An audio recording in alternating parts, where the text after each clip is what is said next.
wabarakatuh. Saya Maulida Aulia absen 13 dari kelas 9A akan membawakan cerita pendek inspiratif berjudul Sengsara Membawa Nikmat. Di pegunungan yang menjulang tinggi, terdapat sebuah desa kecil. Di desa itu, ada seorang kakek tua yang berjualan korek api menyisiri jalan guna menjual dagangan kecil-kecilan yang disorong menggunakan gerobak berukuran 150 cm. Dia bernama Pak Tarom. Dia dikenal sebagai kakek tua yang jujur dan optimis. Pak Tarom itu bersama cucunya berumur 8 tahun yang hidup sebatang kara bernama Mardiah. Istri Pak Tarom sudah lama meninggal akibat bencana longsor di pegunungan. Kemudian, kaki Pak Tarom tertimpa kayu bangunan sehingga menyebabkan ia agak sulit mendorong gerobak. Mentari terbit dengan malu-malu, Pak Tarom mulai mendorong gerobaknya ke arah pasar guna menjual dagangannya. Sementara, Mardiah harus sekolah agar kelak bisa membahagiakan kakeknya. Semoga hari ini daganganku habis terjual. Pagi berganti siang. Kini, Mardiah menyusul kakeknya di pasar sepulang sekolah. Kakek, bagaimana dagangan korek apinya? Pak Tarom menatap wajah Mardiah dan hanya tersenyum kecil. Sejak pagi Pak Tarom berjualan, namun tak ada satu orang pun yang membeli dagangannya. Kini, mereka bersandar di depan salah satu toko di tepi jalan raya. Mardiah, kamu pulang saja. Biar kakek yang berjualan di sini, nak.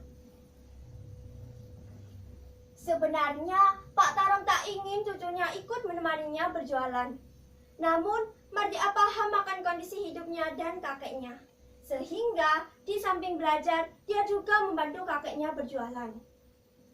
Pak Tarom dan Mardiah berpikir akan berpindah posisi dikarenakan pandangan sinis pemilik toko yang mereka sandari tak henti-henti memandang mereka. Seketika langit menjadi suram, hawa panas berubah menjadi angin dahsyat. Dedaunan menari-nari, hujan berlomba-lomba mencapai tanah. Niat mereka untuk berpindah tak jadi dilakukan dikarenakan hujan deras mencuci seluruh jalan. Mardiah, kita berteduh di sini dulu, nak ya. Hujan deras mengguyur jalan. Kakek tak ingin Mardiah jatuh sakit. Iya, kek. Tapi, apakah pemilik toko ini tidak keberatan jika kita berteduh sebentar di sini? Seketika pemilik toko menghampiri mereka berdua. Dia langsung berkata kasar pada kakek itu. Enak saja kalian, mau bersandar berapa lama lagi? Sudah saya pergi, jangan ganggu pemandangan toko saya. Dengan angkuh pemilik toko mengusir kakek itu dan cucunya. Tolong Pak, biarkan kami berteduh sebentar saja. Setidaknya sampai hujan ini agak terang, lalu kami pasti pergi. Mardiah bersembunyi di balik badan kakeknya. Pokoknya Bapak harus pergi dari toko saya. Mata Pak Tarom menjadi berkaca-kaca. Hati kecilnya tersayat karena perkataan pemilik toko. Pak Tarom dan Mardiah memutuskan untuk pergi dari toko itu meskipun cuaca masih buruk. Mereka pikir daripada berdebat dengan orang lain, lebih baik mereka mengalah saja. Tak disangka ada orang yang mengamati mereka di dalam sebuah solayan yang tak jauh dari tempat kakek itu bersandar. Seorang ibu-ibu membawa sebuah bingkisan menghampiri Pak Tarom sembari memanggilnya dari kejauhan. Pak, tunggu! Pak Tarom terhenti dari langkahnya. Dia berharap ibu itu membeli dagangannya. Iya, Bu. Apa ibu mau beli korek api? Kalau ibu beli, saya beri gratisan korek api, Bu. Ibu itu membeli 5 buah korek api. Betapa senangnya hati Pak Tarom ada orang yang membeli dagangannya. Bu, silakan mampir toko saya. Barangkali ibu ingin membeli dagangan saya juga. Ibu itu tak merespon apa yang dikatakan pemilik toko.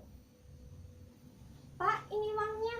Oh iya Pak, tidak usah diberi gratisan korek api. Nanti itu Bapak jual lagi saja. Tidak Bu, saya ikhlas. Sebentar Bu kembaliannya.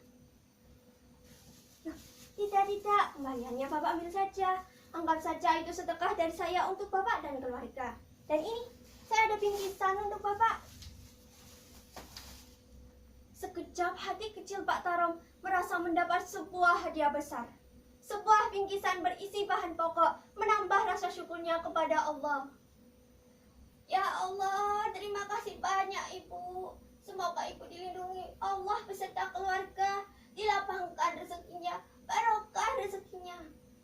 Pembeli itu terpukau dengan reaksi Pak Tarom.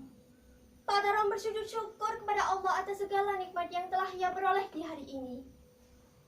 Subhanallah, terima kasih banyak Bapak atas doanya. Nampak raut wajah pemilik toko merasa heran ke arah ibu itu. Pembeli korek api menitip pesan kepada pemilik toko sebelum dia pergi. Dia mengatakan bahwa kita tidak boleh semena-mena kepada seseorang. Setidaknya pemilik toko harus memilih kata-kata yang sopan saat berbicara pada kakek itu. Akhirnya, pemilik toko merasa malu dan meminta maaf pada kakek itu. Dan kini, Pak Tarom dan Martia hidup bersahaja dan senantiasa bersyukur kepada Allah. Setelah beberapa tahun kemudian, Pak Tarom diajak seseorang untuk menunaikan ibadah umrah. Ternyata, orang itulah yang pernah memberinya sedekah di masa lampau. Seketika kesengsaraan Pak Tarom berubah menjadi sebuah nikmat. Nah, teman-teman, amanat dari cerita yang telah saya bawakan adalah hendaknya kita berperilaku baik kepada sesama, menerapkan toleransi, dan mensyukuri segala yang dianugerahkan Tuhan pada kita. Mohon maaf apabila ada kata-kata yang kurang berkenan. Matur nuwun. Wassalamualaikum warahmatullahi wabarakatuh.